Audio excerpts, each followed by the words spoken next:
Hi, I'm Sherry Claire. I'm 76 years old and I live with Parkinson's disease. I was diagnosed this year, 2024. Right after I was diagnosed, I remember feeling a whirlwind of emotions. There was disbelief. This couldn't be happening to me. There was fear because I knew what the future would look like and how would I cope with the changes ahead. Um, there was sadness too, thinking about the things I might no longer be able to do as easily as I did before. I felt overwhelmed by the sudden flood of medical information, new vocabulary, and treatment plans. Each pamphlet and brochure felt dense and intimidating. I wondered if I could keep track of it all. Uh, and I've never truly understood what was happening inside of my body. There was a sense of isolation, as though I stood apart from the life I'd known, like I was now living in a different world that my family and friends might not fully comprehend. But beneath those initial feelings, there was also a quiet determination. I recognize that despite the fear and uncertainty, this diagnosis did not erase who I was. I was still myself, someone who had navigated hardships before.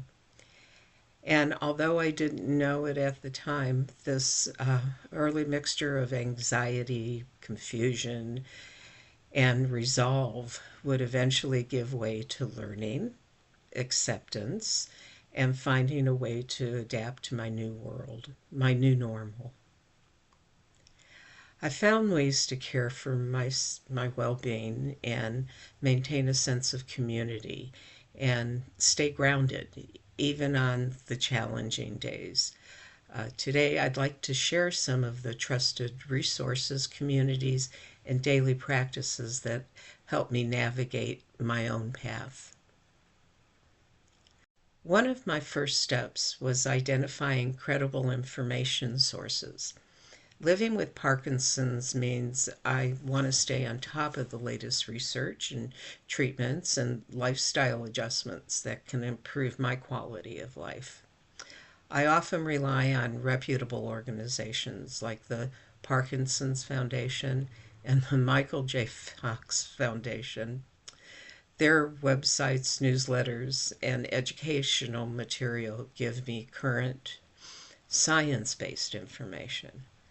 I also trust the guidance of my neurologist and my primary care physician. These are professionals who understand my personal medical history and ensure the advice I follow is tailored to my needs. Community has played a profound role in my journey. I've found support groups where we share stories, tips, and a lot of laughter. I attend an online Parkinson's support group where everyone truly understands what it's like to experience tremors and fatigue and the emotional ups and downs. Beyond that, I'm fortunate to have a group of ladies I hang out with where my condition is acknowledged, but it never defines me. Being part of these communities make me feel seen, understood, and valued. Their positive impact on my well-being comes from knowing I'm not alone and that together we can face obstacles with courage. On days when I'm feeling down or lonely, I've learned a few strategies that help lift my mood. Sometimes it's as simple as calling a friend or a family member to chat. Oftentimes I put on some soothing music and stretch gently to loosen the stiffness in my muscles. I might work on a project like researching or writing my latest book. These little actions remind me that I still have purpose, creativity, and the ability to connect with the world around me.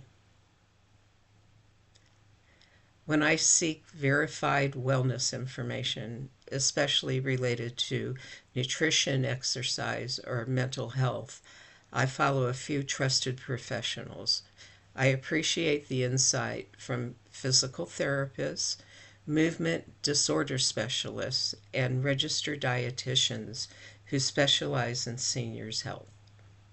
Some share their knowledge through books, podcasts, and YouTube channels.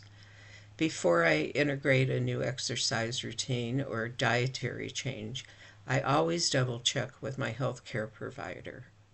Quality information and personal guidance make a big difference. To stay centered day to day, I rely on a few mindful habits. Gentle morning stretches help ease stiffness and set a calm tone for the day.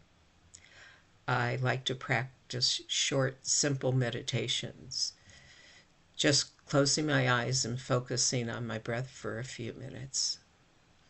Listening to birds outside my window or savoring a cup of tea in silence can ground me in the present moment.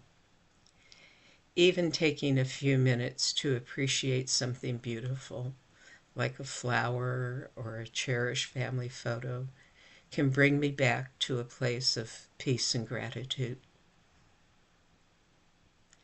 I hope by sharing these insights you'll feel encouraged to find your own supportive community, trusted information sources, and personal routines that help you thrive. We may face challenges, but we're never without options to bolster our well-being.